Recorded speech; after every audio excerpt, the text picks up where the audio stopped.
Hi everyone, my name is Živa Kleindienst, and together with Aleksandra Kostic, Tadej Vindiš, and Peter Tomaž Dobrila, I am one of the curators of the International Festival of Art, Technology and Science, KIBLIX 2021, entitled Virtual Worlds Now. I welcome you on behalf of KIBLA, who has been organizing this festival since 2002.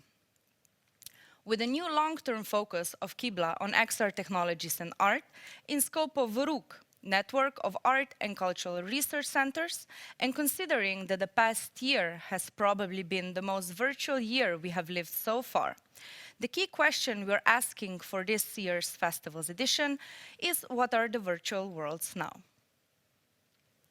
Today, we continue with 7th panel discussion in the series of panels in which we bring together international professionals in the fields of art, emerging technologies, and science. Today's discussion will focus on carbon footprint in information technology. With great pleasure, I introduce today's moderator, art critic, curator, and blogger at We Make Money Not Art, Regine Debatty, and our guest speakers, artists and researchers, Joanna Moll, Paulo Neil, and Chris De Decker, who is the author of Low Tech magazine. For Q&A, I kindly invite you to use the live chat on the right side of the screen, where you can post your questions and comments, which will be read by the moderator on your behalf. Regine, the floor is yours. Thank you so much, Jiva, and thank you to everyone at KIBLIX for trusting me to host a panel on the ecological impact of our digital lifestyle. So as Jiva said, I'm Regine Debatty, I'm a blogger and I'm an art critic. And since 2004, I've been writing about the way designers, artists, and hackers are using science and technology in a critical and socially engaged way. So the reason why I wanted to have this conversation about technology and the environment is not just because today is Earth Day. It's also because I listen a lot to the radio.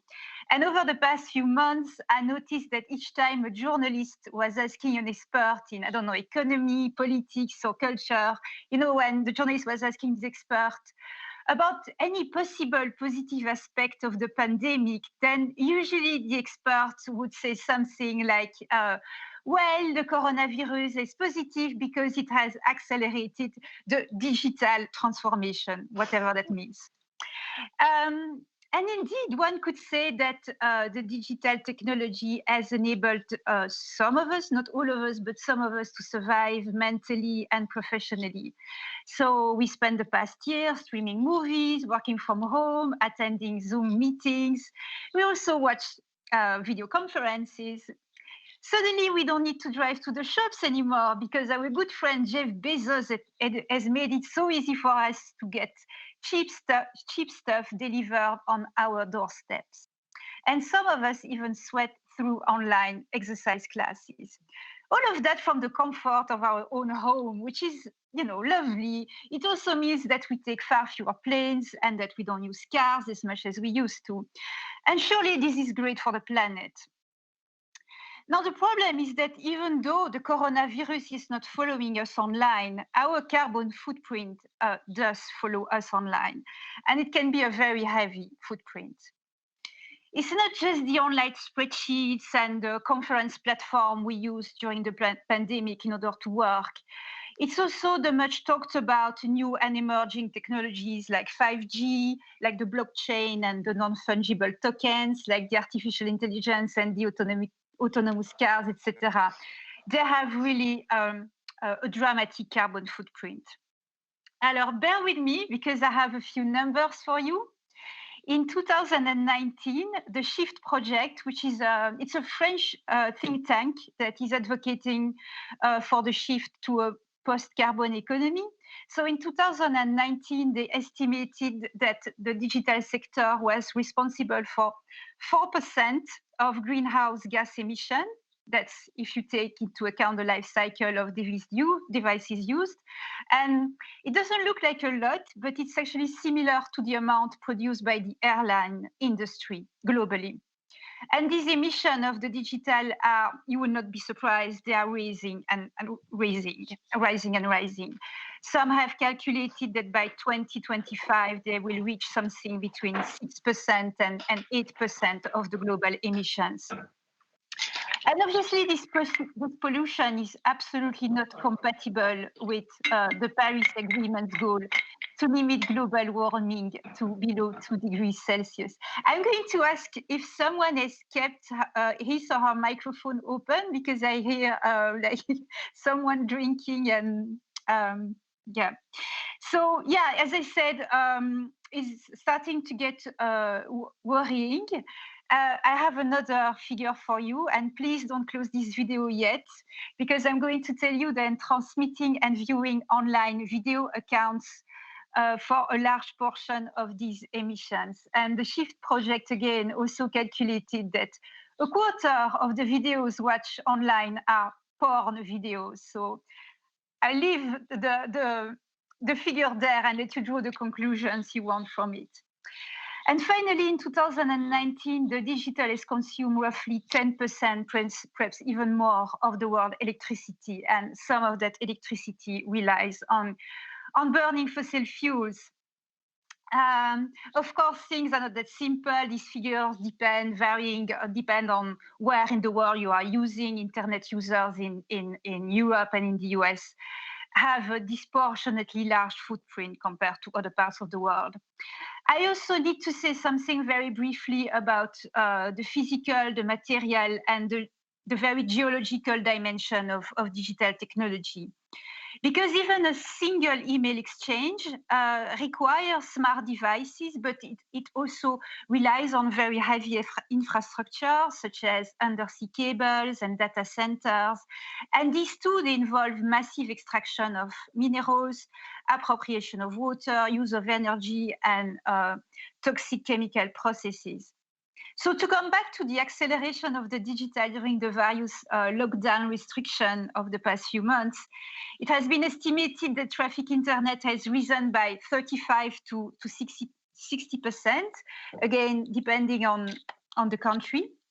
The lockdown also meant that many people had to work from home and had to buy better headphones or microphones or a printer, a personal laptop, maybe a separate laptop for their child. And some even bought ring lights to look glamorous on Zoom. So more equipment mean also more e-waste to manage. So in a conclusion, yes, digitalization is a bit of a climate disaster, but that does not mean that everything is completely doomed and dark, because there are activists, there are thinkers, researchers, and creative minds who are trying not only to make us more aware of the problem, but they're also trying to make technology more frugal and more sustainable. So today we are going to hear from one artist, Joanna Moll, one journalist, Chris de Decker, and one researcher, Paulo Neil.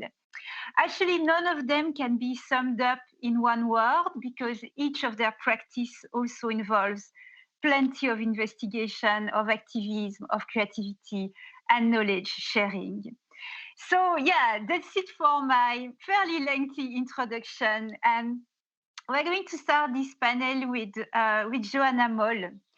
Joanna is an artist and a researcher. Her work is investigating, among other issues, internet surveillance and social control, as well as the precarious balance between politics, economics, data, technology, humans, and nature. She's the co-founder of the research group Critical Interface Politics, which is based at Angar in Barcelona. She's a visiting lecturer at the Potsdam University in Germany, at also Escola Elisava, which is Barcelona School of Design and Engineering, and at Escola Superior d'Art de Vic, which is, I think, an art academy in Barcelona. I think because I checked the website and everything was in Catalan, and I must say I'm really not fluent in Catalan. But anyway, the reason why I thought Joanna's contribution would be very important today is that she's, I think, one of the very first artists who made the ecological impact of digital technology very clear and very easy to understand for every one of us. So, for example, back in 2014, I think she had this artwork that is visualizing how much CO2 is generating from searches on google.com. 2 years later, she created another web page that is visualizing in I think, a very eye-catching way how many trees are necessary to offset 1 second only of Google searches. And some of her most recent works become, I think, more complex and more interesting because they intersect this concern for the environment with other pressing issues such as greenwashing, techno-solutionism, and also how tech platforms are exploiting our free labor or track our behavior online. So yes, Joanna, thank you for joining us today, and we're listening to you. Thanks a lot, Regine, for a very, very kind introduction. And thanks a lot also to KIBLIX for inviting me. Well, I'm very happy to be here because I'm happening to collaborate with art institutions in Slovenia quite a lot lately. I've been collaborating with Axioma for a long, long time. I'm currently doing a project with them. I cannot really disclose the details here, but it's within the Cons platform, and I hope we can release it by the end of this year.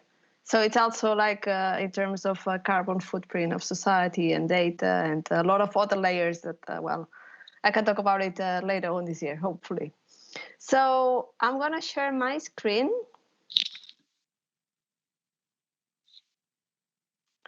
So as Regine said, can you see this?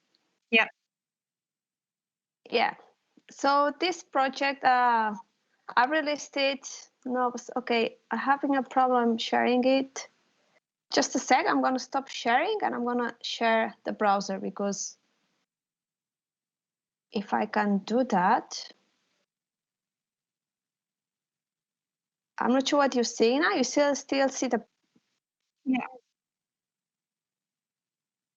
Now you can see on my screen, right? Perfect. That's what now you can see this too, right? Okay. So this project, I released it in 2014. I mean, I'm going to talk about the carbon footprint of data through 3 of my most recent projects, which is a thing that it tries to explain in a very simple way, as Regine said, and this was my purpose from the very beginning.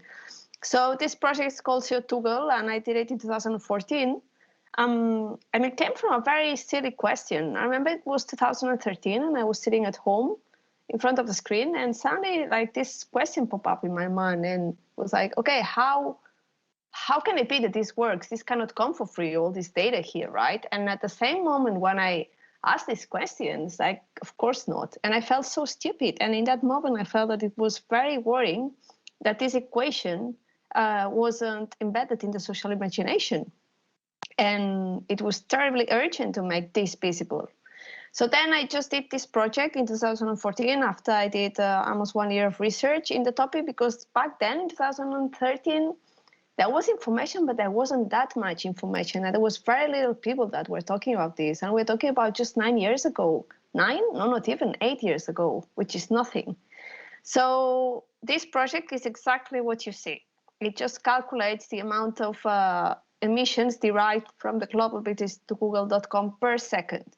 And of course, it's a super estimated average, because the problem when it comes to quantify the life, the environmental footprint of our data, like that our internet ecosystem is so massive, there is so many agents involved in the configuration and operation of the internet, that it's impossible to determine its exact emission, just as any other industry. This is not solely on the internet. It happens with any other industry in the world. It's impossible to trace like the complete supply chain of any product that we are consuming. And well, then this comes when infrastructures are supranational and unable to be controlled, which is the case of the internet. So after this project, I was very concerned with numbers. I feel that numbers do tell a lot, but at the end of the day, they do not say a lot, right? They do not communicate very well, because with this project, you can understand that there is a number that is increasing very fast, and eventually it's getting very big, and it's not going down, it just keeps on increasing. Yeah. But what does really represent for us as humans, as for our flesh, yeah, and for our ecosystems? What is, there is something that dies because something else is appearing. So there is something that dies because we are just seeing Netflix video, right? Or there is something dies because we just sent an email, yeah. And I feel that we do understand the impact of something so intangible of as our online ecosystem when we refer to those things that we can touch, yeah. So I did this project. I'm going to share the screen again.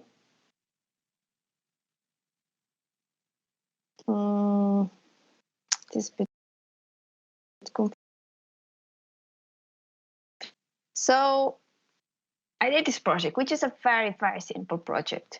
So this is the average amount of trees that we would need every second in order to observe the emissions derived from the global visits to google.com per second. Yeah, so it's an average of 23 trees per second. Of course, it's like a super, super estimation. It is impossible, again, to determine this. Yeah, we don't have enough data. Nobody has in order to determine this accurately. But again, for me, this was not the primary purpose of what I did this. I did this because I wanted to, again, embed or make very visible this equation of our online data ecosystem is very energy intensive, and it emits a lot of carbon and therefore has a huge environmental toll that we cannot see. And we cannot experience it or apprehend it because everything is so detached when we're talking about our online ecosystem that it's impossible to grasp. So I felt that by doing this very, really simple exercise, it took me like 2 hours to do this tops. I felt that we could relate to a tree. Yeah, we all see trees, we all hug trees, we all smell trees. All of us have like some sort of emotional relationship with a tree. And I felt this was just an effective way of explaining this story. Yeah, that it is important indeed.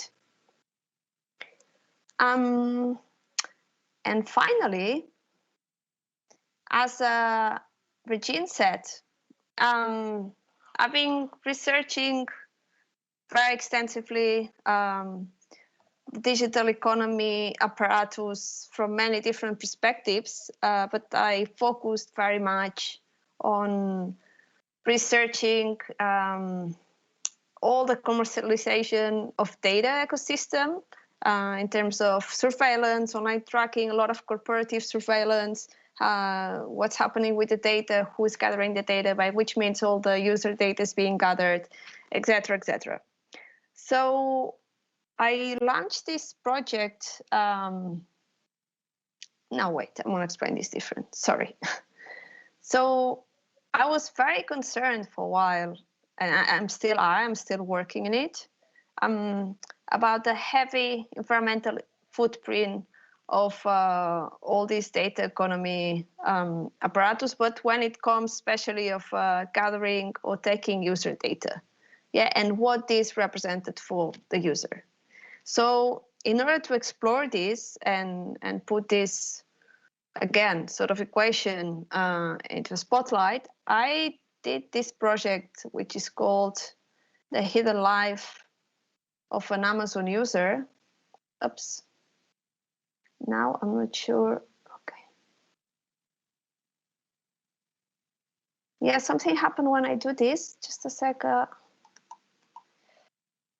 not sure you can see. Can you see this? Somehow it gets, when I do full screen, well, doesn't matter, I will try to run like this. So everything started when I bought this book. So this book is a book by Jeff Bezos, The Life and Lessons and Rules for Success. You can find it for any influential IT super millionaire guy over there. And it has an incredible long subtitle as well. I bought this book. It's very, very short. It's like not even 62 pages. I think it's 61 and a half, something like that. I don't know. And the font size, it's very, very big. Yeah, and it doesn't really say much, the book. It's about just tips on how he made his fortune, and that's it. One of the one of the main advices that he gives is please sleep 8 hours a day, which is like, okay, great, but I don't think you just make your fortune by that, right? But thank you very much. So as I purchased this book, I did a couple of things. So the first thing, I tracked every single interface that Amazon made me go through in order to purchase this book. But I have to make very clear that I just did the minimum number of steps required. Yeah, I had to repeat this operation several times because I always got distracted by some things. I clicked in images that I didn't have to click. I just went to visit suggestions and so on. So here I did not. I just went straight to buy the book. So it was a total of 12 interfaces which I encountered. So this was like the homepage. Then I just searched for Jeff Bezos. And then I had like a long list of books that were suggested to me. Then I just picked the book I wanted to buy. There was a lot of review and comments. And then I added it to the basket. And then I had a lot of other recommendations to me to buy. And then I had to select the shipping address. Then I had to sign in. Then I reviewed my shopping cart in order to purchase it. And then a lot of other suggestions were just served to me. Then choose shipping options. Select the payment method. Choose a billing address for the second time. Review or order. And confirmation of your order, and again more and more suggestions. Finally, it was like the only woman that was suggested to me, Michelle Obama. Still, she's a very powerful character, but all the rest were just guys all the time. And there is a second layer of research I did, which at the same time I also intercepted all the code that took place, or that had to that allowed this website and all this interaction had with this website possible. Yeah. So how it goes when you visit a website, it's not that you go and visit it. Yeah. And I remember Julian Oliver explained this in a very good way in a workshop I attended for him many years ago. So it's like the page visits you. So there is all this amount of code, images, and everything that allows to run a website is being downloaded into your computer, which means that part of the energy costs of operating a website falls on the user. Yeah. And that's how much code was downloaded in my computer. It was almost 10,000 pages of written code.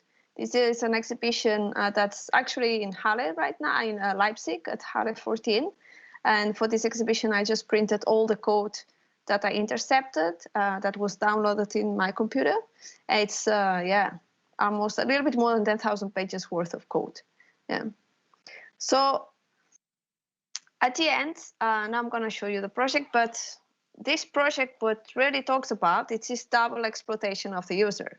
So it's not that Amazon just makes money out of exploiting user data, yeah, which is basically every time we access a website, every single millimeter of activity that we do in this website is being monitored and analyzed. Yeah? And basically it's the main business model of the digital economy. Yeah, access to user data, keep user data, and trade in user data. Yeah. So it's not that Amazon is making money out of that. It's also the user needs to assume part of the environmental impact of this exploitation of his data, of your data. Yeah. So it's not that you're just being exploited by means of free labor, but you also have to assume part of the energy cost of this and part of the environmental impact. And there is no negotiation whatsoever with those companies. This, of course, it's just not exclusively from Amazon. This is just like a normal practice. Yeah, but we don't tend to see this that way, that we have to assume part of the energy costs of the business model of those companies, which ultimately it's going to benefit those companies and not the user. So I'm going to stop sharing the screen. I'm going to go again to the browser. And I'm just going to share the project. And yeah, so that's a project. It's online. So what I did here, it's a very simple project again. So it's a very simple project in shape, not in research, of course. So here you can access like all the interfaces that I went through. So it's the first interface, along with the code that I found in the first interface, behind sort of the first interface. It's 5 minutes to get to the second interface. That's how much code there was there. Along here, you can see like the megabytes loaded. It was a total of 80 megabytes. And the bat hour that took my computer to perform to activate or to download and make the first interface work, in the browser. And if you want to just scroll down and visit all the interfaces, like the 12 interfaces with all the code, it's an average of 14, 15 minutes of continuous scrolling. I'm gonna stop sharing now. So again, like to visualize this project in that way, I felt that you could really, because you really need to work in order to see all the code, to activate all the code and all the interfaces. It's sort of, you can experience in flesh the energy intensive, or how energy intensive these operations are, even though we don't see them, but they are there. Yeah, I will leave it here. Thank you, Joanna. I was very, very impressed by the 10,000 pages of code that you intercepted during your Amazon purchase. I did the scrolling exercise on your project page the first time, and I thought, well, there must be something wrong. It cannot. I thought I was the problem, because indeed it's completely endless, and I really wanted to go till the end. Yeah, it took a lot of time. So yeah, I have just one question for you. So hello, I really like how increasingly your work is investigating and interconnecting the social, the political, the ecological dimension of everything that is digital. And a work like The Hidden Life of an Amazon User is drawing connections between surveillance, exploitation of free labor, carbon footprint. And other of your work look critically at Google, at dating websites, and data brokers, and big corporations. So one thing I'm wondering is that, did any of these tech giants or these corporations ever react to your work? And do you also try to protect yourself? For example, do you work with lawyers who ensure that you don't get into trouble by denouncing the dark sides of this, the way these companies are operating? Okay, my computer does very weird things, so I could sort of hear your question. I'm going to repeat it again. So you say that if those companies ever contacted me or did something, and if I'm taking any legal counsel or protection, or actually I think it's one of the hits of my life, because it's so hard to contact Google. There is just one email that you can use to contact them. And they did contact me in 2018, because even though I published the CO2 goal in 2014, somehow in 2018 it got it's not viral, right? But still, I mean, it was published in big publications in the US and also in radio. They did a lot of interviews to me, and then I guess I got scared, so they sent me an email saying that Kate Brand would like to talk to me, and Kate Brown is the sustainability officers of Google, and then they just sent me a very nice PDF saying that they were running 100% renewable, which is a complete bullshit, because again, Google does not own the internet. In order for Google to operate, it needs a lot of other technologies that cannot control their energy impact. So they might run sustainable maybe in their operations, but the internet is much bigger than their own operations, their own infrastructure. So this, yeah, but they didn't go further. One thing, a very funny thing that happened to me, like in the very same day that I published the CO2 goal in 2014, my Gmail account stopped working for 24 hours.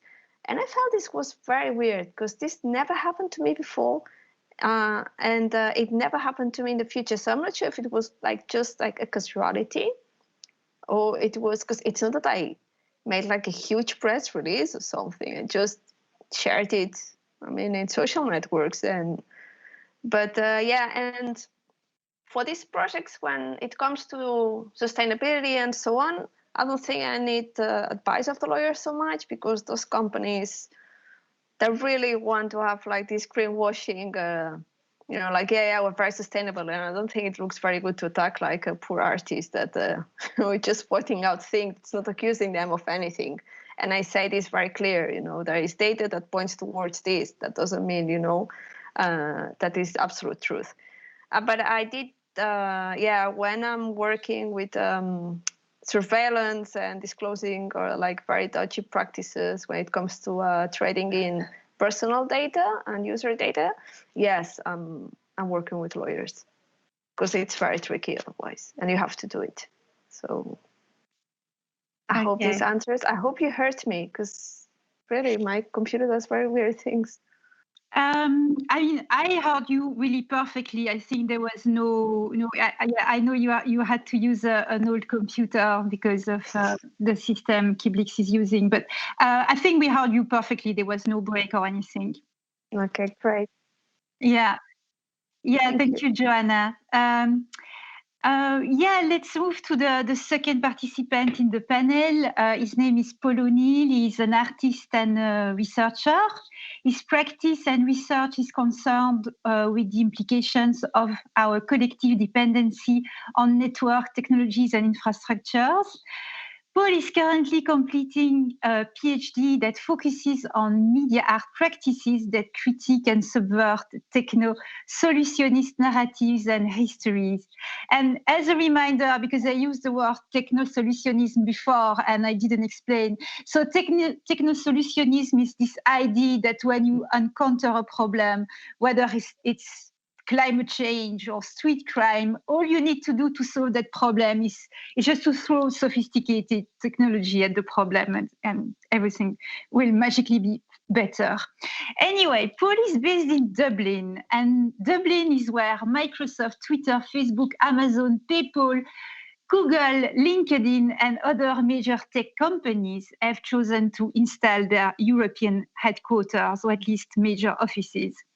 And the last time I talked with Paul, he was taking anyone interested on a kind of touristic tour in Dublin, where people got to see the grim office buildings, the energy-hungry data centers, the warehouses, the industrial estates, and other pretty soulless tech infrastructure that internet relies on, and that these infrastructure most of the time are invisible to us. So I think that Paul is going to give a short overview on Ireland's internet infrastructure and on related environmental concerns. The screen is yours. You need to turn your microphone on. Sorry, I'll try that again. So thanks, Regine, and hello, everybody. So I've just turned my microphone on, but I'm actually going to turn my video off because I'm going to use a slide deck here. So just not to complicate things. So just bear with me for 1 second, please.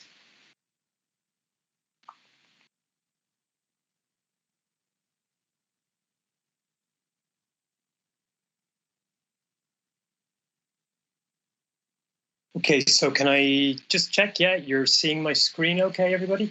Yes. No, that's fine. I've turned my camera off, so that's okay. Just while I'm presenting, okay? Thanks a million. So yeah, hi everybody, and thanks again to Regina and to all the team. It's great to be here today. And I'm going to talk about some research I've been doing over the last few years. So really kind of looking at Ireland's relationship with the many tech companies that are based in the country, but not just focusing really on the corporate aspect, but also on the physical internet as well, and the different ways that corporate and physical overlap with each other in Dublin and in Ireland, and indeed how they connect and relate to the rest of Europe and to the world. So you can see in my title here, I've purposely pluralized ecology. My focus is traditionally from a kind of geopolitical background, but within the context of today's theme and the day that's what it is, I'm going to obviously incorporate environmental concerns as well. So to start with, I'll just give an overview of Ireland, which companies are based here, some of the reasons why they're here, and maybe kind of speculate as to some of the broader implications of all of this. So if you haven't been here, Ireland it's an island, obviously. There's about 1.8 million people living in the north of Ireland and just under 5 million living in the Republic. Dublin City, which as you can see is on the east coast, has a population of around 500,000. So also living in Ireland, we have all of these guys. All of who, with the exception of Apple, all of these guys are based in Dublin, and they're based specifically in this part of the city that's originally called Grand Canal Dock, although it's often referred to as Silicon Docks. It's not really a name that I like. It's also referred to as the Google Ghetto as well. So when you think of a lot of the companies that I've just mentioned, and when you're actually down there in Grand Canal Dock, you kind of might think that Ireland's relationship with international tech companies is a really like recent phenomenon, but in actual fact, it goes back a lot further than this. So IBM set up an office here way back in 1956. Then in the decades afterwards, so in the 1960s and 70s, you saw many other multinational companies working in like the electronics industry, pharmaceuticals, medical technology sectors, et cetera, basing themselves here. So you can see here I've outlined some of the tech ones. And again, it's not a recent phenomena. Apple have been in Ireland for over 40 years, Microsoft 35 and Intel and Dell 30. So that, of course, begs the question as to why did they come here and why are they still here? So there are plenty of different reasons for this, and you probably already know some of them. And I'm not going to get too much into it, but very broad strokes, we can point to Ireland's location, its physical location and proximity to the US, the UK and Europe. Also, its EU membership. It's got an English-speaking kind of skilled workforce. And then, of course, it's, I guess you could call it aggressive foreign direct investment policy by successive Irish governments over many decades, which was facilitated through capital and training grants, tax relief on exports, many kind of financial instruments like this, and one, of course, which we now know as the corporate tax rate. So in 1999, Ireland reduced its corporate tax rate from 32% to 12.5%. And I've given you some other comparisons here. So when we talk about tax, tech, and Ireland, there is one company who kind of gets a special mention, and that's Apple. And as I mentioned already, Apple's been here since 1980. It employs about 6,000 people in the country, and it organizes the supply of products to more than 147 other countries.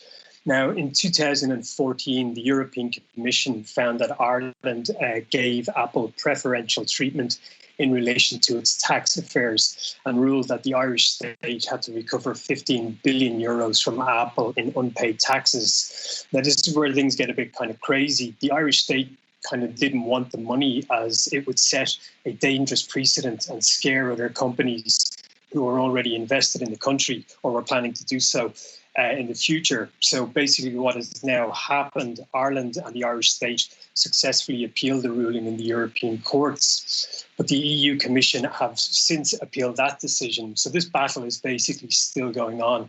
But I think what it really highlights is this kind of complex nature with Ireland and these companies, like how dependent and interwoven the Irish economy is with all of these companies.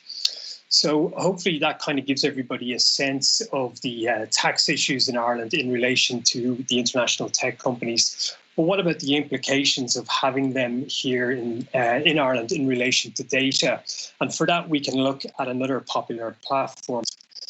So Facebook has been in Ireland since 2008. And when you actually go and stand outside the building, the first thing that you'll notice, you can see here its address is 4-5 Grand Canal Square. But in reality, the name of the street, it's kind of relating to old Irish history. The name of the street is actually called Misery Hill. So although Facebook does bring a lot of people together, it has generated a lot of misery, be it in relation to Cambridge Analytica, platforming hate speech, data collection, etc., etc. Now, as Regine kind of pointed out, Dublin is Facebook's European, Middle East and Africa headquarters. This is a really, really important point, as it means that due to the European Union's data protection and privacy laws under GDPR, any issues surrounding data in relation to Facebook have to be lodged with the country that they are registered in, which in this case is Ireland. So basically what this means is that the Irish Data Protection Commission has basically become the de facto pan-EU regulator for Facebook and many of the other tech companies based in Dublin. And we've seen this play out legally in relation to a number of cases, but I'll just quickly mention one brought by the Austrian privacy advocate, Max Schrems. So in 2007, he initiated a series of legal challenges against Facebook. Again, he had to do this through the Irish Data Protection Commissioner.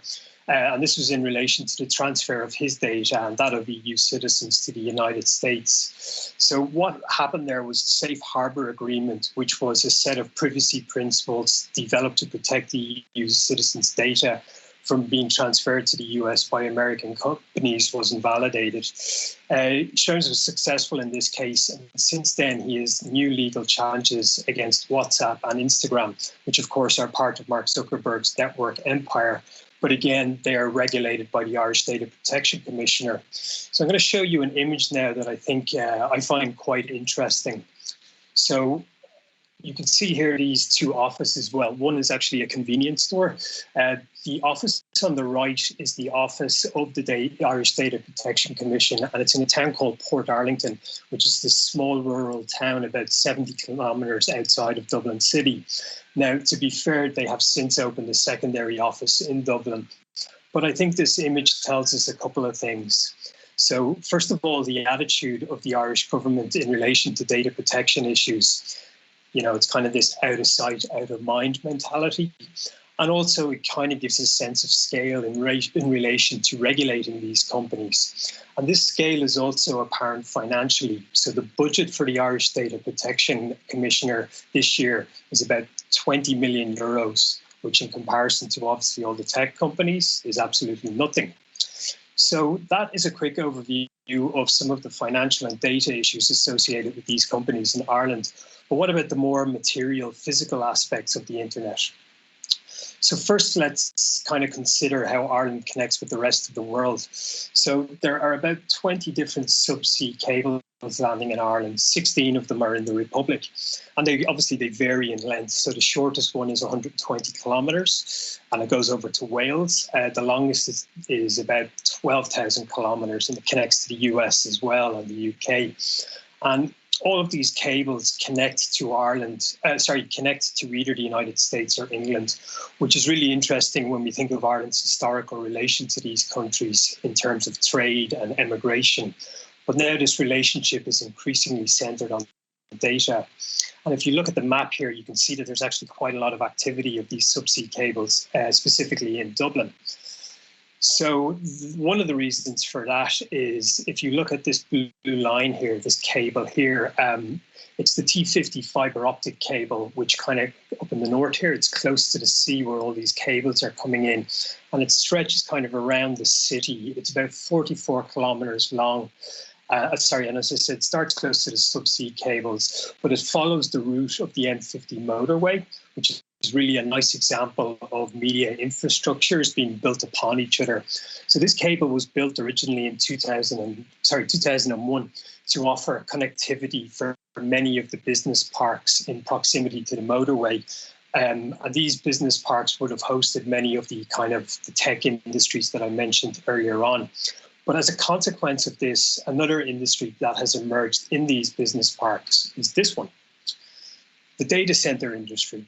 So there are, and these numbers are, yeah, they're almost up to date. It might have changed a little bit over the last few months, but there are about 60 operational data centers in Ireland at the moment. And the data center industry, big data is big business, basically. It's projected to be worth about 13 billion euros to the Irish economy by 2025. Now, the majority of the data centers in Ireland are all located in close proximity to the T50 cable. So they're all close to Dublin in the suburbs. They connect to the T50, which connects to the rest of the island. But then also, as I said, it connects to all the other subsea cables and then to the rest of the world. Now, 77% of these data centers are hyperscale. So hyperscale data centers are basically data centers that are owned and operated by the companies whose data they hold. So the big ones, basically, such as Microsoft, Google, Amazon, and Facebook. Again, all of them are here in Dublin, and all of them are in proximity to the T50. So in relation to like data sovereignty and technopolitics, there are plenty of issues with these companies, but what about the environmental consequences? So a recent report from the last year or two by EirGrid, which is the state-owned electric power transmission system operator, they predicted that data centers and other large energy users will consume about 29% of Ireland's electricity by 2028. So in contrast, worldwide consumption is 1 to 2% of data center energy, and that's set to reach 8% by 2030. So what do the tech companies say about this? And Joanna kind of already mentioned it. You know, they kind of say that, well, like they're doing their best, they're doing renewable energy, et cetera, and they say the same about their Irish data centers, that they're energy efficient and they're entirely supplied, or they soon will be, by renewable energy. Indeed, just to pick one example, so over the last year or two, Amazon Web Services, who have many data centers here, have announced that they're like setting up wind farms or investing in wind farms on the west coast of Ireland. But if you scratch a little bit beneath the surface, as these two academics did, Patrick Bresnahan and Patrick Brody, basically, you know, they question the extent of Amazon's involvement in these projects, and they suggest that tech companies might actually just be kind of piggybacking on national efforts to decarbonize. So basically, if projects such as wind farms are being used just to power new data centers, they're not really being used to challenge or reduce existing emissions. So I guess what I'm saying there is that we really have to be wary of these sort of sustainable commitments by big tech in relation to data and data centers. So what about the future of data centers in Ireland? Well, basically, data centers here are deemed to be critical infrastructures, which means that their planning permission is fast-tracked by the council and by government authorities. So at the moment, there are 26 data centers awaiting planning approval, with another 12 currently under construction at the moment. Amazon have another huge big data hub, which they're investing €1 billion in. And TikTok, just in the last year or so, have announced that they're opening their first European data center here in Dublin with an investment of €420 million. So I'm going to conclude here, and just to say, I mean, the ability for us to be here and meet in this online format is built upon a multitude of planetary scale digital and material systems and infrastructures, many of which are based in Ireland.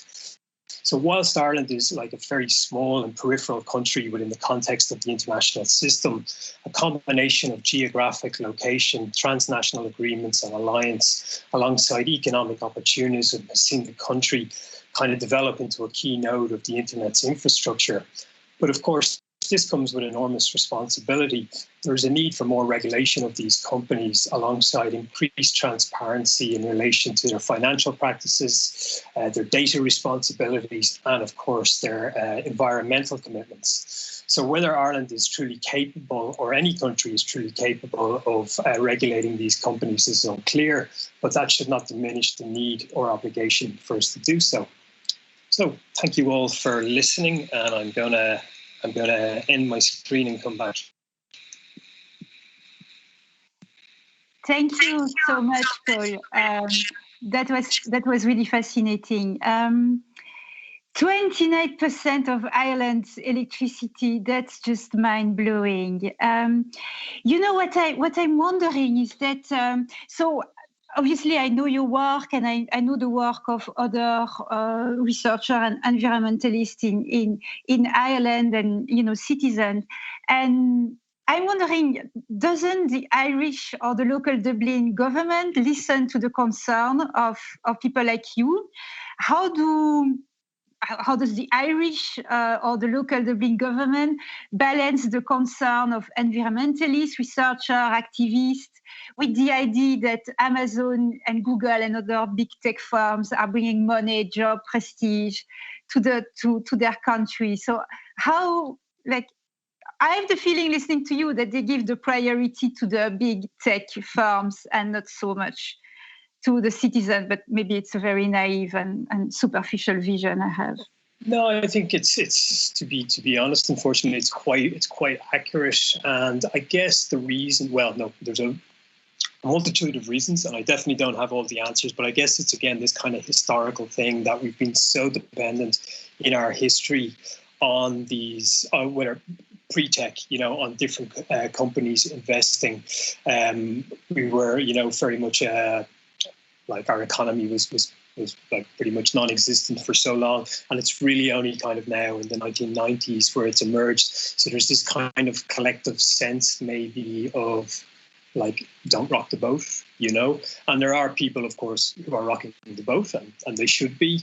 But again, it's just this kind of how do we get it right? So basically, our economy is extremely intertwined with all of these tech companies. There is definitely an increased awareness of it, and a lot of the awareness, like, yes, to a certain extent environment, but the awareness of the problems with them is very much centered on tax. So it's always tax that gets the headlines, and again, rightly so. So for example, last week, I didn't include it, but like last week, the figures were released for Google in relation to the amount of money that they moved out of the country in 2019, and it's somewhere in around 63 billion euros of profit was moved out. Okay, now this was done legally through our kind of insane, so the double Irish tax structure. Now that double Irish tax structure, it finished in 2019. But, you know, I'm sure there's other ways now. So, sorry, Regina, kind of going off here. So there is an awareness that we need to do better, but then there's just this horrible interdependence and dependence on tech companies. And the government don't really want to, as I say, rock the boat on it. Something, I mean, I don't really have the time to ask you a second question, but I'm going to try. I remember you wrote some really fascinating essays in 2019 in the Ireland Enquirer, and in one of them you were looking at cable, at data centers, and other physical infrastructure of the internet, and you were explaining, among other things, how they were reflecting geopolitical realities. So I'm wondering if you could say 2 words about that. Yeah, just again, like a kind of like tax. I guess I find it really interesting because we have all of these companies who maybe here in Dublin are not necessarily, okay, this is very basic, are maybe not doing, we'll say, bad things. But for example, Amazon or AWS, a massive part of their global infrastructure is based in Dublin. But then when you look at what they're doing elsewhere and their partnerships with the US military and other organizations, it's quite problematic. Also in relation to, say, subsea cables. So we saw post-Snowden that a lot of these cables had been tapped by British intelligence. And now more recently in the last year, there's reports now, unconfirmed I have to say, reports in Irish media that Russian operatives are now targeting and doing research on Irish cables and identifying them with the intention, maybe the possibility that they might be able to destroy them. That's what has been reported in the media. But I guess what I'm saying there is Ireland, a small little country, but all of these bigger kind of actors and players on the international scene are potentially using and exploiting the situation in the country also. Thank you. Well, that's really fascinating. So yeah, thank you, Paul. And the last panelist is Chris de Decker. Chris is a journalist who writes about science, about technology, energy, and the environment. I would say that just like Joanna and Paul, Chris is someone who is absolutely not embracing techno-solutionism. He's the creator and the author of Low Tech Magazine, a publication that explores the potential of past and often forgotten knowledge and technologies when it comes to designing a sustainable society. And because Chris is someone who practices what he preaches, he is using solar energy to power the website of his Low Tech magazine.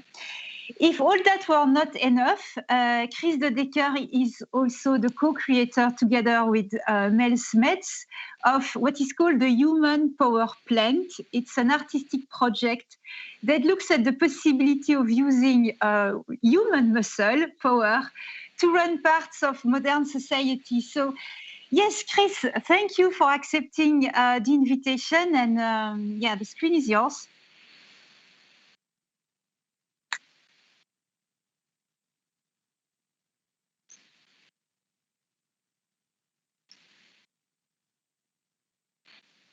You need to click on the microphone. See, I'm Mr. Lowe. I don't understand all these things. Thank you, Regine, for the introduction and for the invitation. I should first share my screen. Okay, so I can start, right? Yeah, so sorry for the delay. I will quickly start. So for a long time, we have been told that the internet is actually a sustainable alternative to a lot of physical activities. So we don't need to drive our car to the bank. We don't need to go buy CDs anymore. We can download everything. We can do everything online. And that kind of expresses itself also in how we view the internet. We see it as a cloud, something immaterial that is not really there. It's just floating around. But of course, in reality, there is a massive infrastructure that is behind the internet. And by now it has become clear that the internet is not so much a solution, but it's also becoming a big fat problem in terms of energy use and sustainability. And first, I want to say a bit about why the energy use of the internet keeps increasing. And I see 3 reasons for that. And one is the fact that the content on the internet becomes increasingly heavy. So if you look at this graph from the HTTP archive, you see that between 2010 and 2020, the average web page has increased 3-fold. So you basically have 3 times the data traffic to download the average website. On the mobile sites, it's even more than 1,000% that the average size went up. And the heavier something is, just like in real life, if you have to move something from one side of your room to the other side of the room and it weighs more, it's going to take more energy. And the same is with happening with websites and internet content. And why is that? Mainly because we use more and more videos, we use more and more images, and those images, videos have increasingly higher resolutions. And we also need increasingly powerful laptops and other computers to access these increasingly heavy websites. So it's not just the operational energy use here. We are actually also, by having increasingly heavier content, we are also accelerating the obsolescence of computers. And a second reason is the fact that we now are basically always online. So if you go back 15, 20 years into the past, then, well, you could access the internet if you were sitting literally on a desk in front of a desktop computer with a dial-up connection. And you could do that in a library, at home, in the office. But now we have portable computers, we have wireless internet, and we're basically online the whole time. even often using more than one device at the same time that is connected. And then a third reason, I don't have to explain much about it now because Joanna already did it. It's all the traffic, data traffic that has actually nothing to do with content. It's advertisements, it's tracking services, it's software upgrades. Just the software upgrades already equal in data traffic the entire internet data traffic from 2007, and that was 2018. So there's a lot of data traffic that is behind the scenes. And so we kind of, the awareness about this problem is growing, and the solution that is proposed is pretty predictable. Like, let's throw more renewable energy at the problem. You see it not just with the internet, but with everything, like the car. Car is a problem, let's make it electric and powered by sun and wind, and it's solved.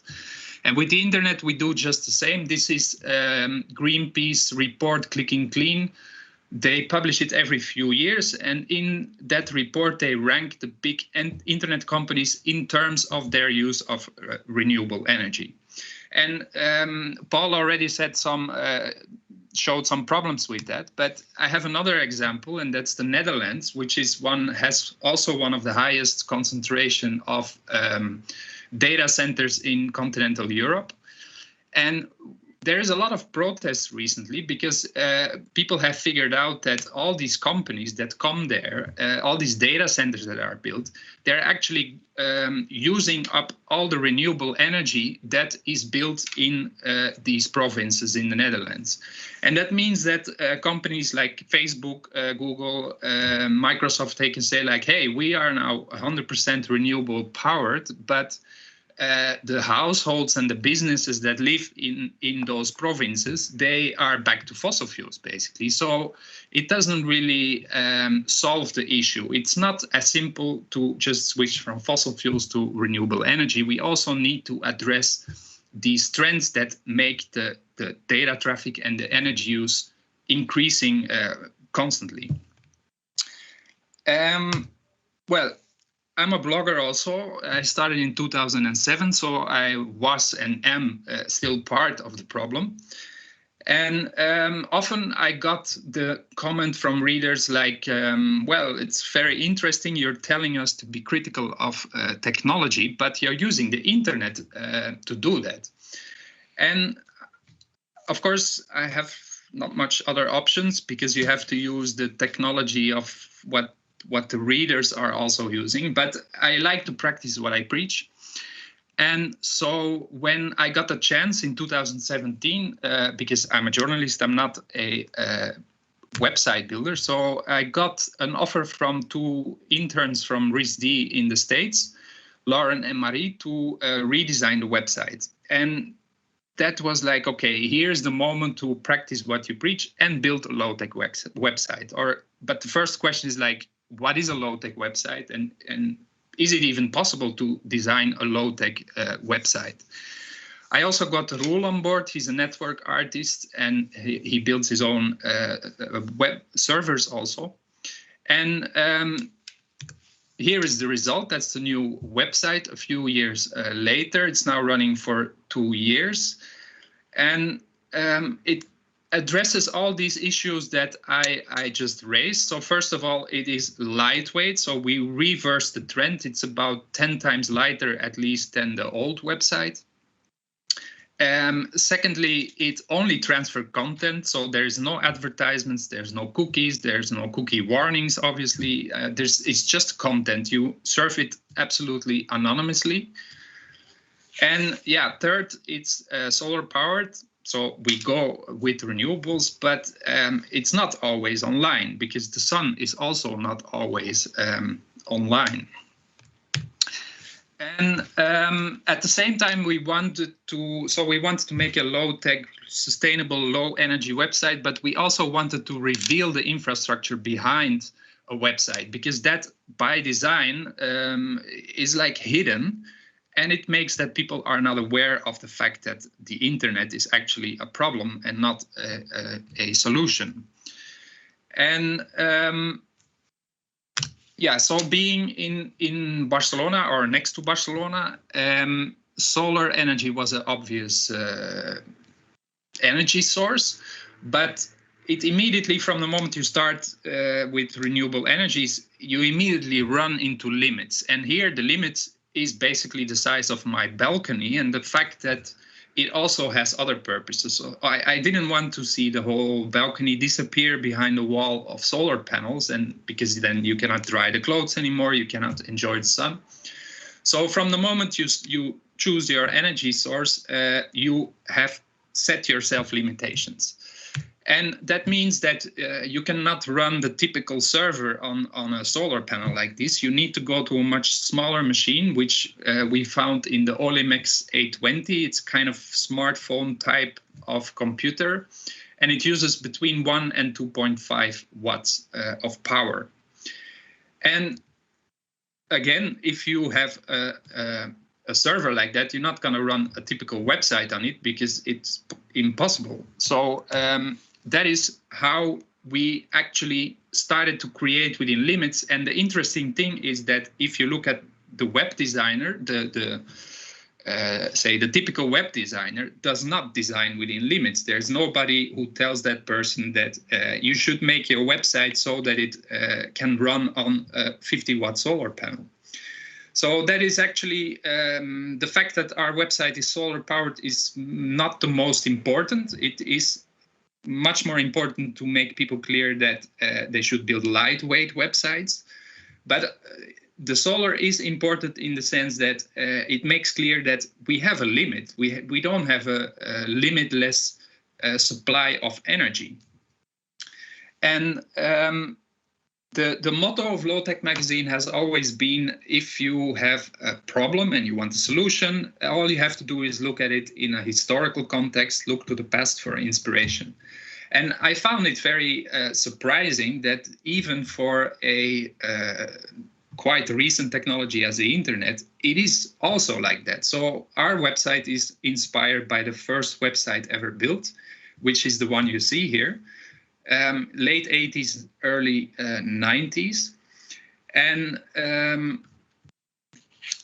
so that's basically our example. And what makes this website different from websites today? There's a lot of difference. The first is that it is a static website. That means it's always there. You basically just open a document on our server, just like you open a document on your laptop. While most pages today are dynamic, which means that they don't exist. They are generated at the moment that someone wants to visit them. And we do that because that's a way to actualize, to update the content very quickly. So that's not the case in our website. We just regenerate the content every 24 hours. And then, yeah, that's a kind of slower internet. And the second thing that is very typical for the early internet is that it was a text medium. There were no images, let alone videos, on websites. And we could have made it very easy for ourselves, making a low energy website, simply getting rid of all the images of Low Tech Magazine. But that would be, it's a big part of the attraction are the images. So that was not really an option. So instead, we went for a compression technique. So we compressed the images with a technique called dithering. It used to be common in the early days of video games because video cards didn't have so many colors. And with dithering, you can kind of create the illusion of more color depth. Importantly, we also use the dithering compression because what I said earlier, we want to reveal the infrastructure behind the website. We want to reveal the processes. So we also wanted to show the compression. But you can just as well compress an image to a similar size and nobody would even notice that it's different. Yeah, and then they get colored by the browser. But I should go a bit faster, I think. Another difference with old and new websites is that in the old websites, you see that the browser is actually the web designer. And what web design these days means is that you're constantly overriding the browser capacity to design a website. And we also went back to that old way of doing things. So actually, how the website looks exactly depends on each visitor. It depends on the browser you use, and it depends on the font that you have selected as your browser font. So that kind of saves a lot of requests to the servers. You don't have to load a custom font for every web page. And we kind of did a similar thing with the logo. So below you see the old logo, which is not really a logo, but it's kind of drawing, but it refers to looking back to the past for inspiration. And Lauren and Marie kind of summarized that image in a typographic move by just joining two letters that, well, symbols that become an arrow when you join them. So again, we don't need to load a custom logo for every page. Of course, it's a static website. It has some drawbacks. For us, the only thing actually is the comment. So before, when you commented on an article, it appeared, well, not immediately because I have to moderate them, but now it only gets updated every 24 hours. But I wouldn't call that a real problem. But what we had to do is that you don't have a comment form, but so people now send a letter to the editor, basically. They send the email, and people actually do that. Actually, we had to add some things here, like to say, like, your email address will not be used for other purposes, because, of course, people are knowing that so many evil companies are around on the internet. They are a bit suspicious of these things. All these design decisions that we did, they really pay off. So the old website is still online. That won't last, but for now we can make comparisons. This is one of the latest articles, and you see a difference in page size of a factor of 20. The requests to the server are also very much diminished. And it's also faster. And that's quite interesting that, for example, if you look at cars, if you want to make cars more sustainable, they're probably not going to get faster. They're going to get slower. But if you look at websites, a website that's more sustainable and that uses less energy is also faster. And our website was not built for speed. It was built for low energy use. It's also located in a very bad location. Barcelona is not Dublin or Amsterdam. It's really not the center of the internet infrastructure. So it would be much more faster even if you put it there.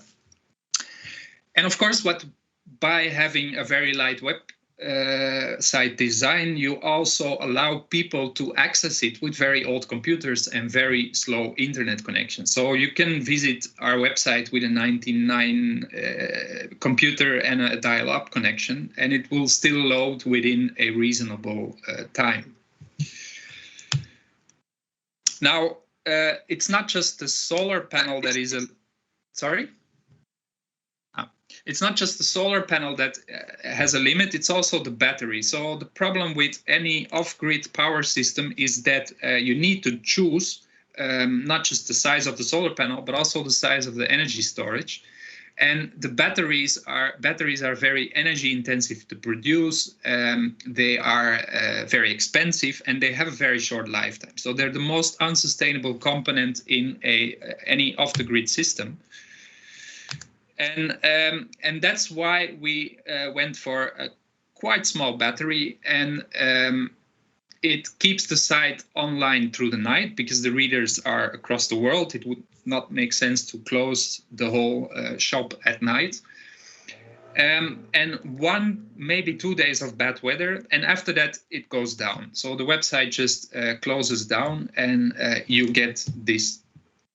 And yeah, it's a kind of every off-the-grid system is a compromise between reliability and sustainability, cost, space on the other hand. And in our case, now running for 2 years, so this is from 2020, the uptime was 95%. So 20 days per year we are offline, and the rest of the year we are working. Between May and November, we had 6 months of uptime without interruption. And so, yeah, it's a kind of sacrifice that the website is not always online. But if we would want to have 100% reliability, we need 7 times more batteries. And if you start calculating, we made a life cycle analysis of the components of the installation. If you add 7 times more batteries, all these things, batteries, solar panels, servers, charge controllers, you need fossil fuels to build that. And if you overbuild your system to make it 100% reliable, you're actually using much more fossil fuels and producing much more carbon than when you would just plug it into the wall. So it's really essential to, if we switch to renewable energies, that we are aware of the fact that it's a very different type of energy source from fossil fuels. It's not always there, it's less abundant. And so we need to adapt our technology and our lifestyle to that. And in a way, it's going back to the past because, of course, renewable energy is nothing new. We have done this for centuries.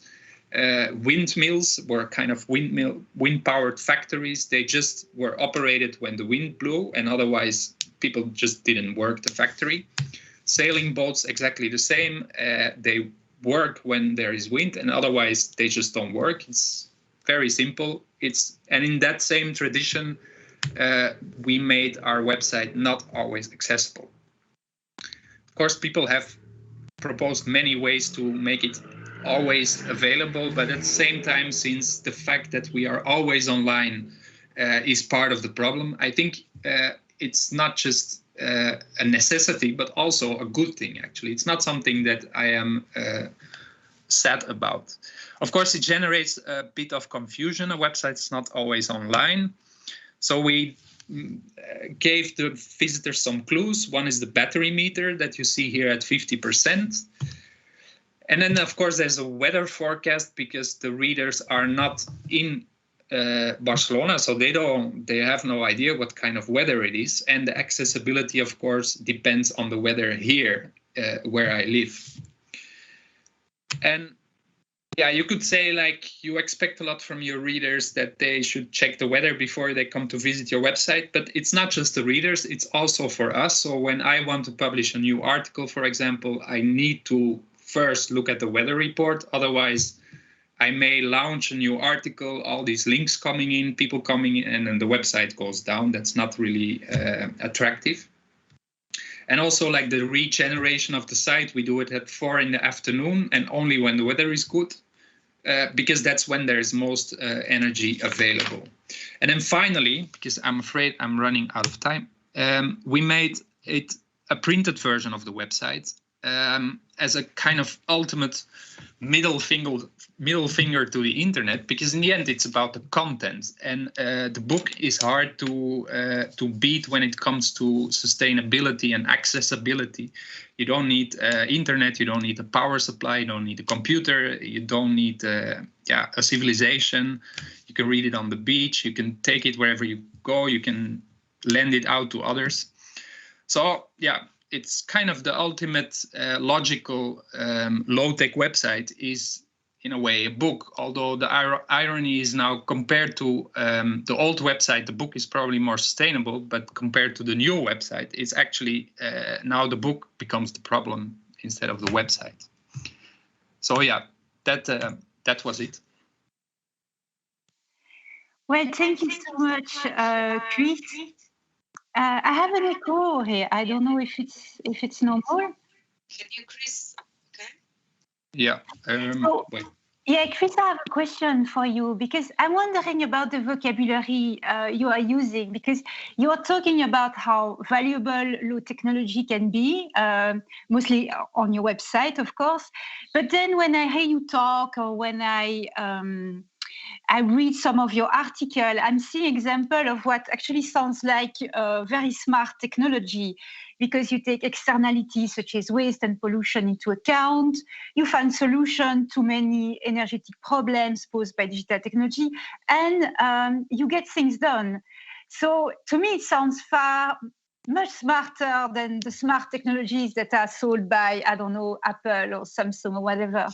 So I was wondering, beyond this question of vocabulary, is there a way to make low technology more appealing? Yeah, that's a good question.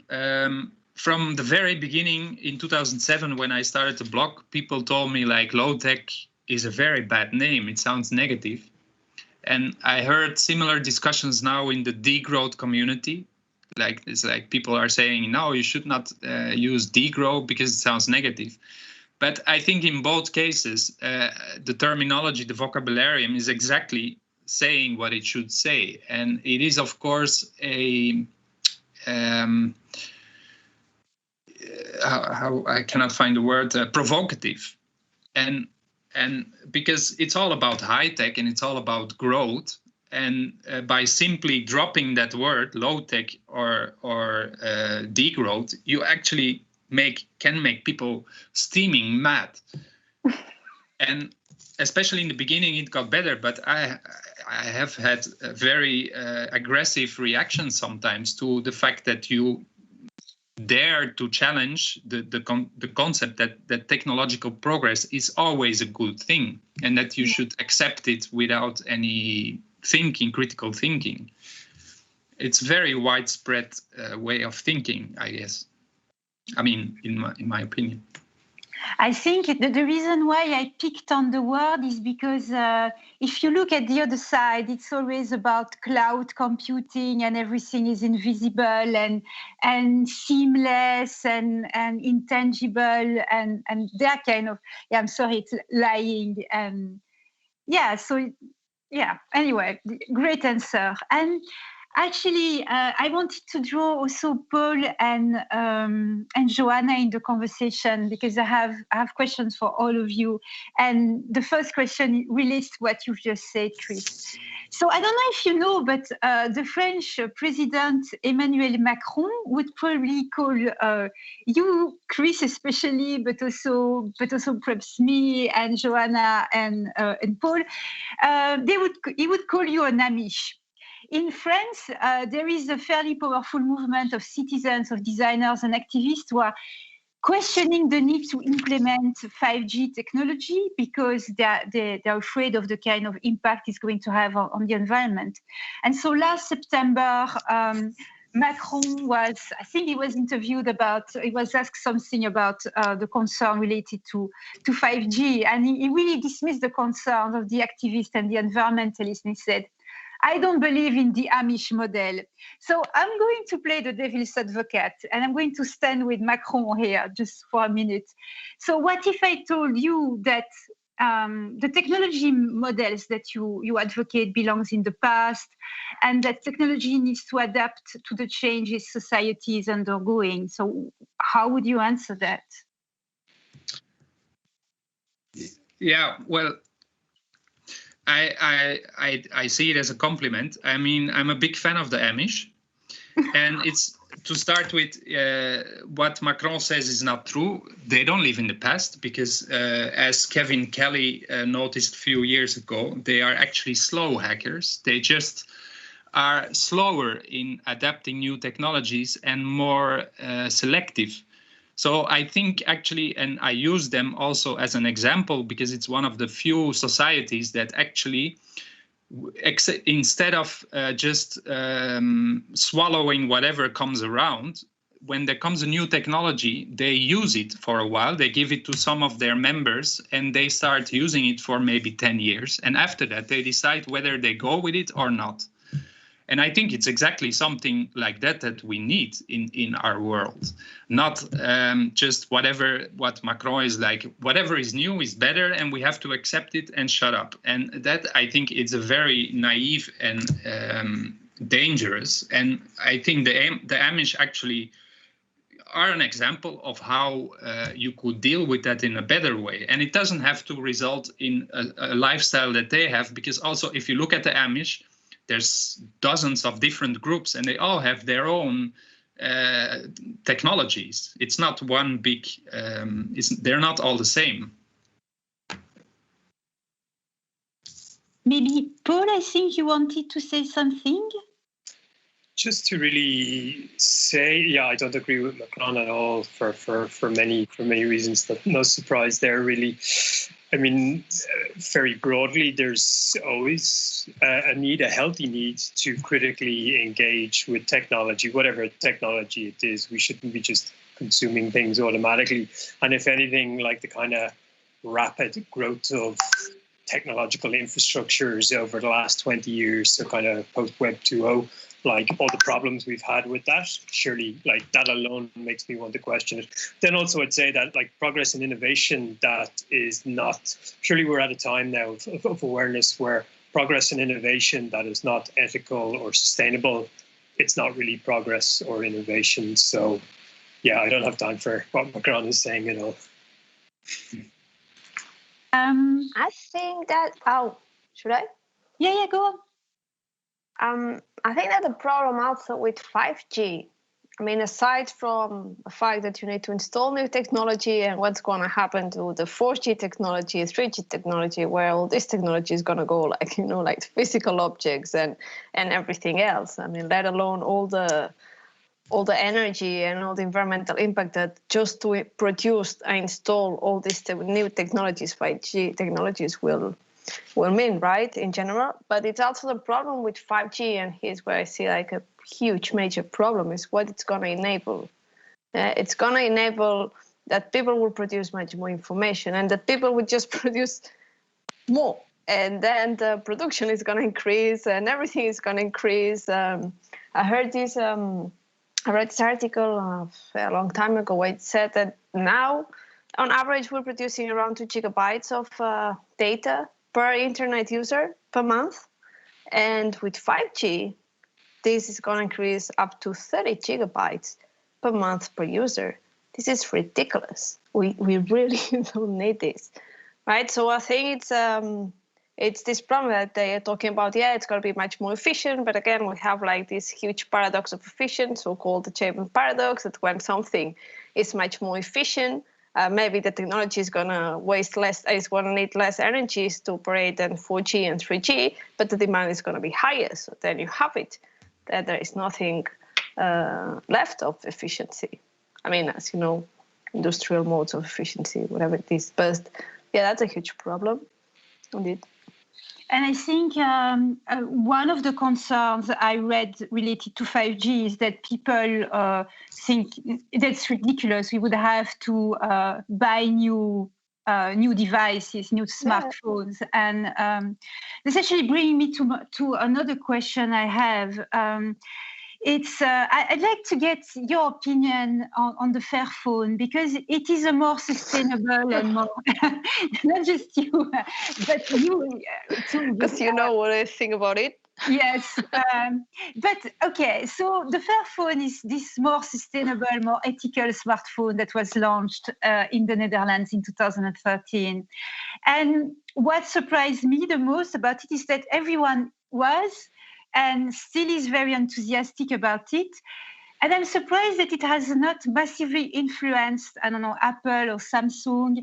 And I'm also wondering, does it really inspire many consumers? Because if you look at the numbers in Europe, we still change smartphone every 2 years. So I was wondering, has the Fairphone achieved something beyond, you know, becoming a powerful symbol of better practice in phone manufacturing and reparation?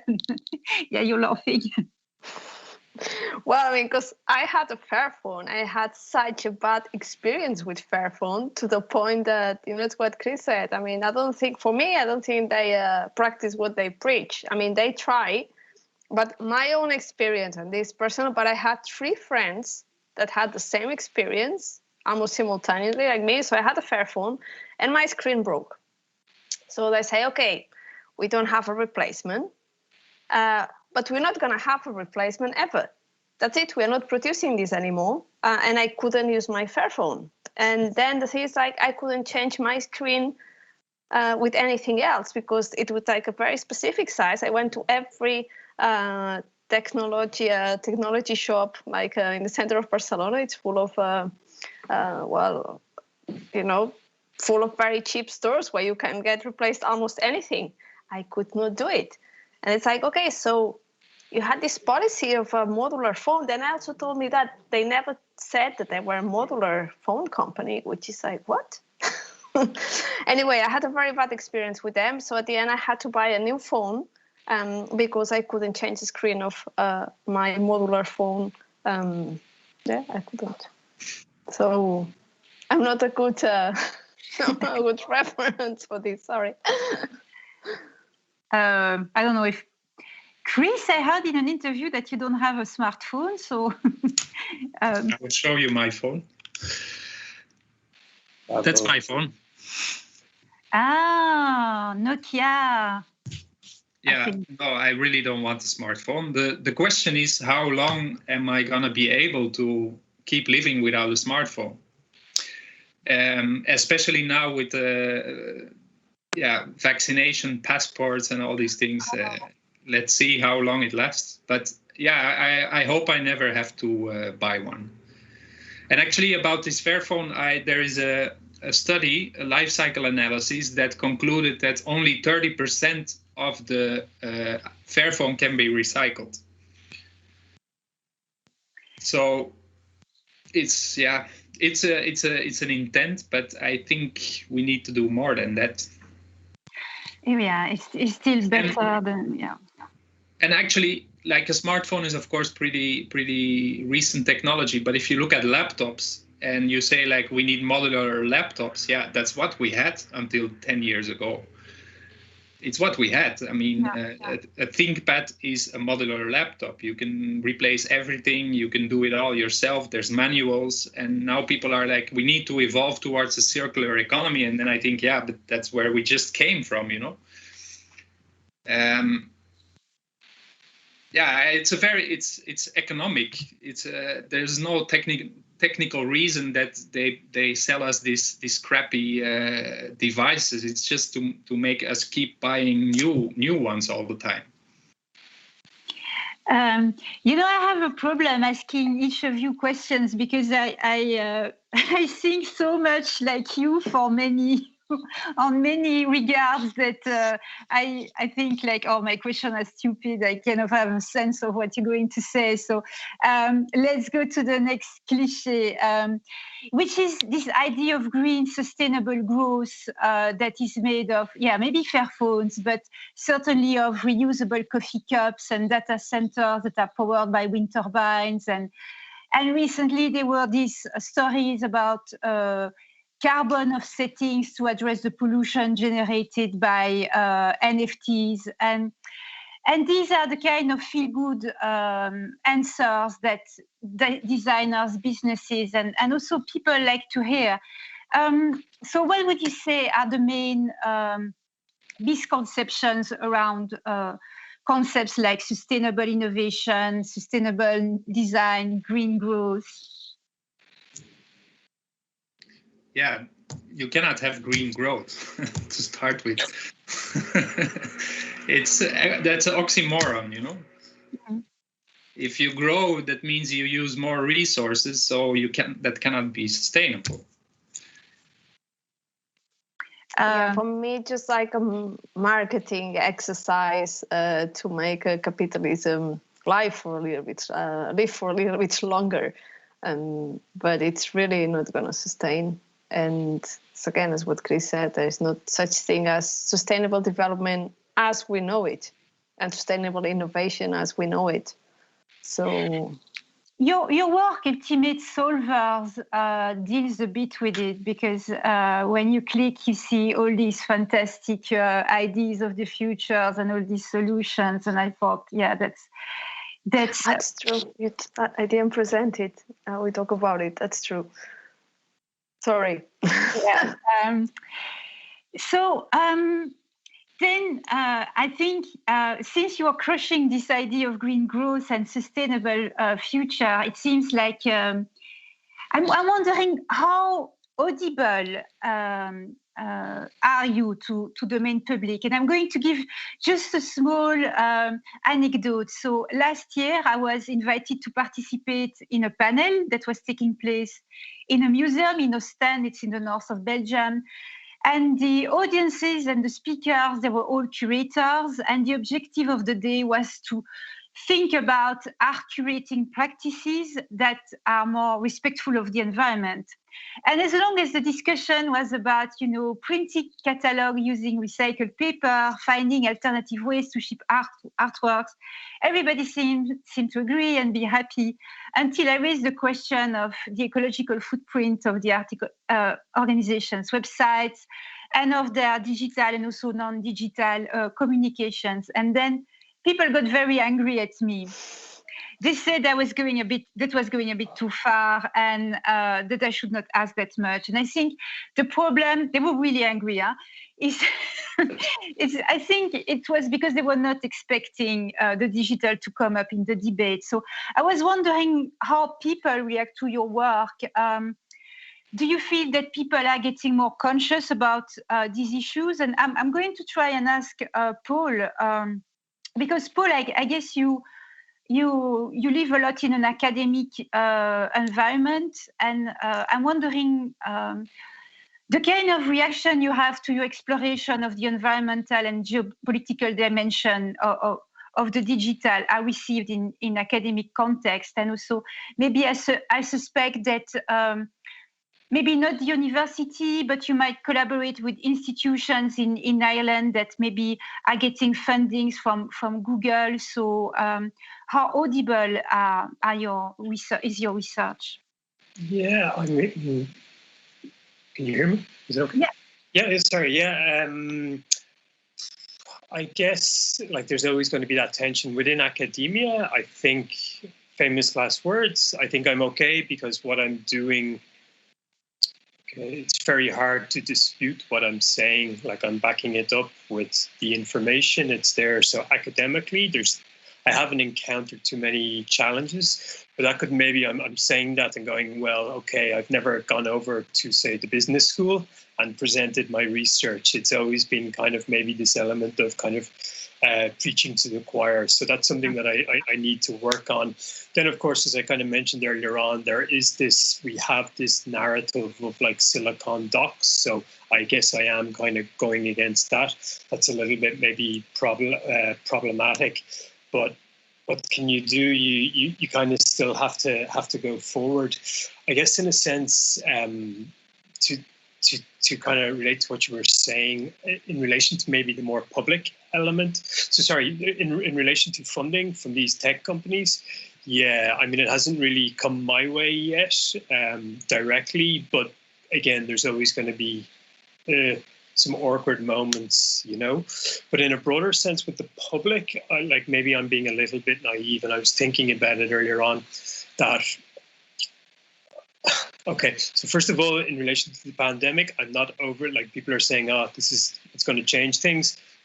Not so sure of that myself, to be honest. I think we're going to slide back into all the old habits, but in framing the environmental debate, and again, maybe this is my naivety, maybe we can now start expressing it within the context of, well, during the pandemic, it really became apparent how integrated and dependent we were on technology within the context of working from home. And I acknowledge the privilege of being able to work from home and do all of this stuff. So maybe we can start to simulate and promote new narratives about environmental concern, specifically in relation to the environment, which is in the way that I think that with low-cost airlines also generated a kind of debate about the environmental footprint of them.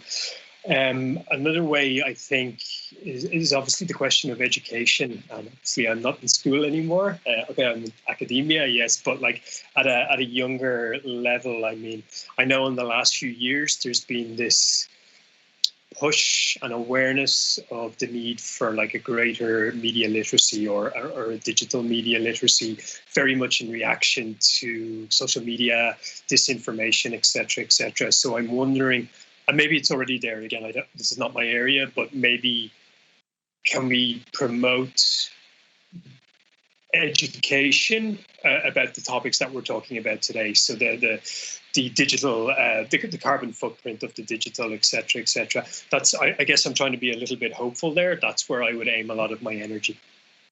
Yeah, that's a good point.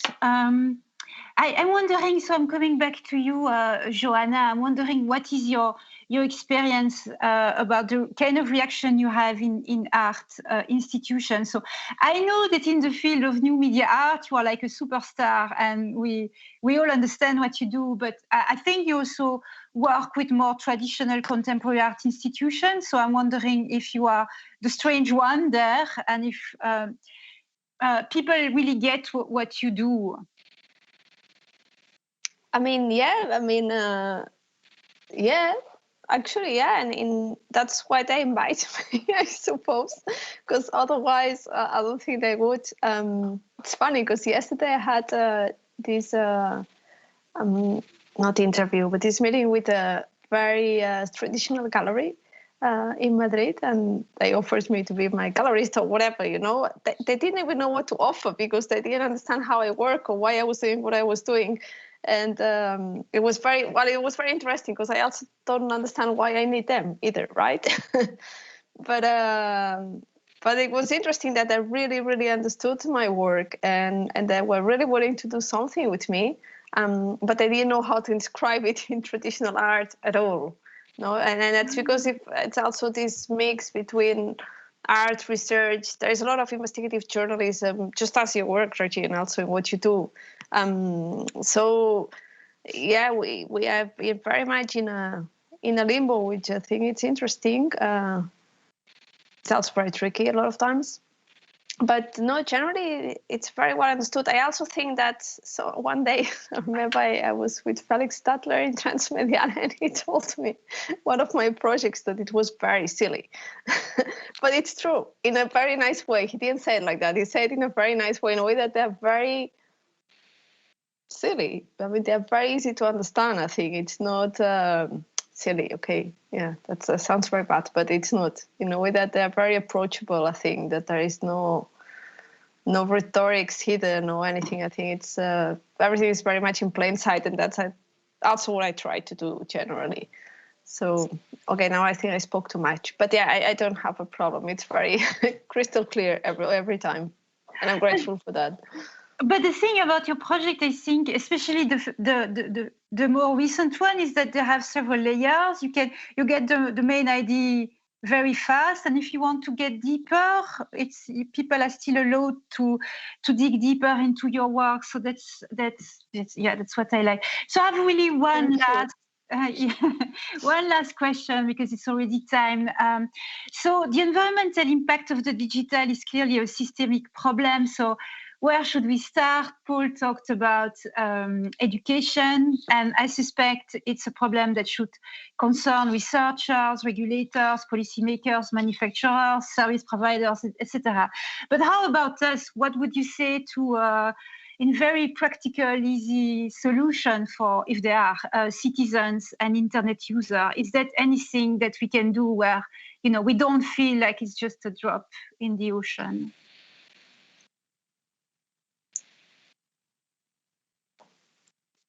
I can answer this, or Paul, you can answer this. I can just give my humble opinion on this. Joanna, after you, Joanna, you go ahead.